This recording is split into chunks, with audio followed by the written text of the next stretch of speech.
Okay, so this is the 8th video lecture on early childhood. We're still talking about the time between 3 and 6. Last video we left off, we were talking about gender. This one, I want to talk about play. There's a really great sentence in your textbook that says, I want to just read it to you. It says, play is ubiquitous, not just in young humans who take almost any opportunity they can, but also in the young of many species, especially intelligent ones. The point that they're trying to make is that play is a human experience. It is part of the human condition, perhaps even more than just the human conditions. But this is the way that we interact with one another without any formal or any necessity of any sort of outcome, right? One of the previous textbooks that I talked about, that I used, said that, called the United Nations, said that play was a universal right for children. This is the way that we pretend or we experience life without any sort of formal objective or necessary outcome. We don't have a goal, right, other than interaction.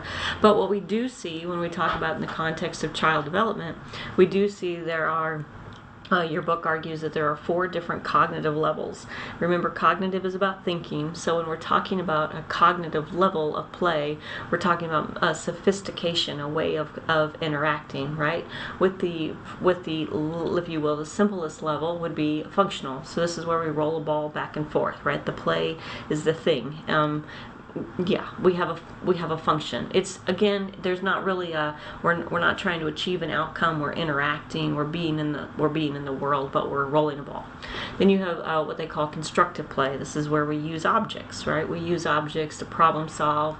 This one would probably be like building blocks, right? So it's not just using the thing, but we're trying to create something more complicated by using the blocks, or I don't know, trying to think of another example, sticks or the mud, or maybe even but the third one, that's where I was going to say maybe even dolls, but the third one is when objects have symbolic meaning, right? And this is what we begin to see with children in this developmental stage.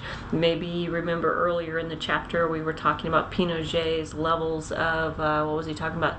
Levels of cognitive development, which is the notion that that things have a different they can have a symbolic meaning, right? So this is necessary for children to learn how to pretend.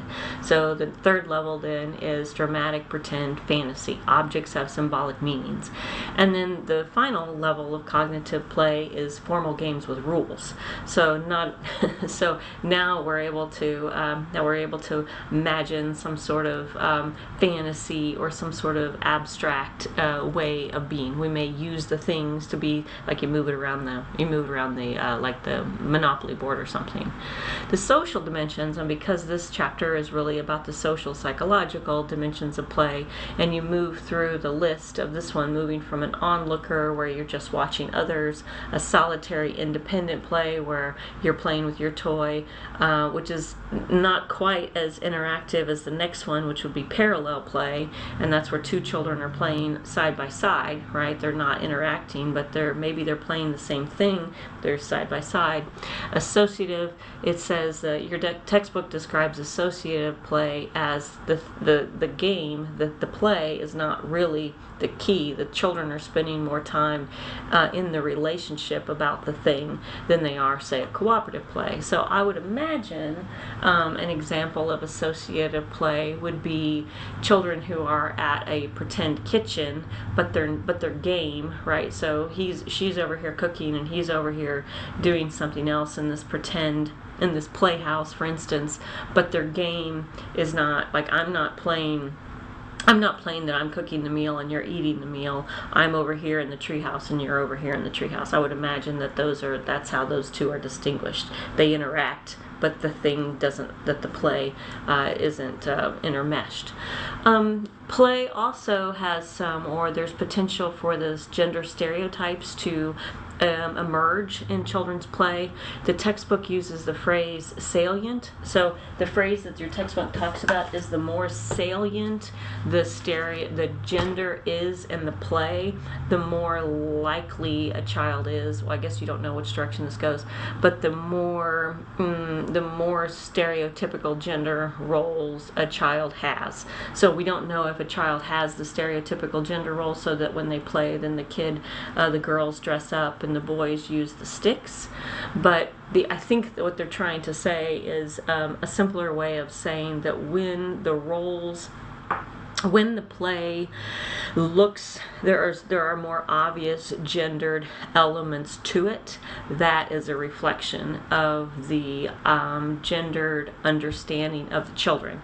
So when the play is that there is a car and that there is a doll, this isn't a very good example, and the girls, and the doll is in pink and the car is big and masculine looking, that is a reflection of more salient gender, as opposed to perhaps neutral things like, I don't know, building what would be a more neutral kind of play for children, sort of a game where there's not, so those are not very good examples. But it also talks about boys tend to play with boy toys, girls tend to play with girl toys. This is interesting, but girls and boys play with boy toys, and we will see this probably not so much in this class, but you see the same pattern sort of in gender relationships at large, that it's more common for females to take on masculine ways of being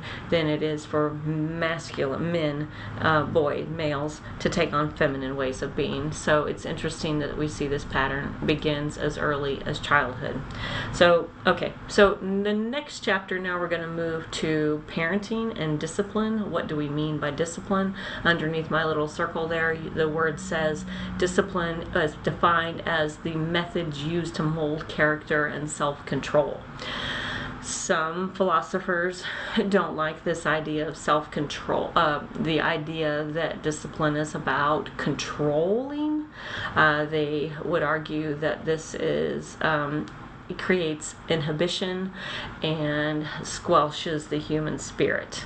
I don't know what word you would replace with the idea of self-control, because certainly I think if we're going to learn the roles of our culture, sometimes we're going to have to override our innate compulsions, our innate desires to act. And the only other word I can think of is some sort of self-control.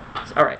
So discipline is about learning how to regulate our compulsions, learning how to regulate. We've got a distinction here between reinforcements and punishments. You can take a whole class, the psychology of learning, and this is like the bulk of what we learn in the psychology of learning, is the difference between a reinforcement is something that encourages the thing to continue. You can have internal and external reinforcements. An external reinforcement is, I give you this reward to do this thing again. An internal reinforcement, which I actually didn't see mentioned in your textbook, is some sort of impersonal, inside. I experience something inside, and that's what makes me do the thing again. A punishment is something that happens as a way to stop it, right? So you could have, and I don't want to go down this rabbit hole too much because it's not really relevant to the things you need to get out of the chapter, but when you start talking about negative reinforcements versus positive reinforcements, so a negative reinforcement is an unpleasant experience that happens outside that makes you want to not do that thing, right? That is not the same thing as a punishment. A punishment is a consequence that extinguishes the behavior, right? Whereas I know there's a nuance between the two, but anyway, corporal punishment is basically any sort of physical thing, any sort of physical experience that would be unpleasant enough to make that thing stop, right?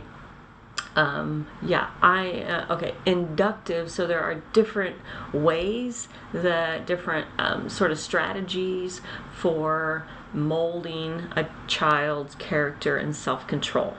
Inductive techniques, if I could put a little asterisk on here, I would put a little asterisk and say this is what psychologists argue or advocate for, are inductive techniques. And this is where, as opposed to, I'll get back to that one, as opposed to what a power assertion is someone will act in a way because you threaten them, they have fear, you intimidate, you use force, you demand, right? So I'm using my power as the parent, my power as the boss, my power as the teacher, my power as the politician to get you to do something.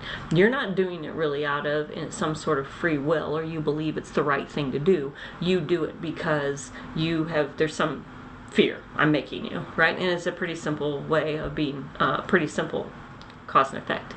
Withdrawal of affection or withdrawal of love and affection, this is really my mom's strategy. This is when, this would kind of be like a negative reinforcement, because what it does is it's the withdrawal of, it's withdrawal of affection. It's ignoring, isolating, showing dislike. What we already know, I hope you remember from the Harlow experiment in a couple chapters back, we know that children need comfort from their caregiver. We know that in order to thrive, we must be in community with other people.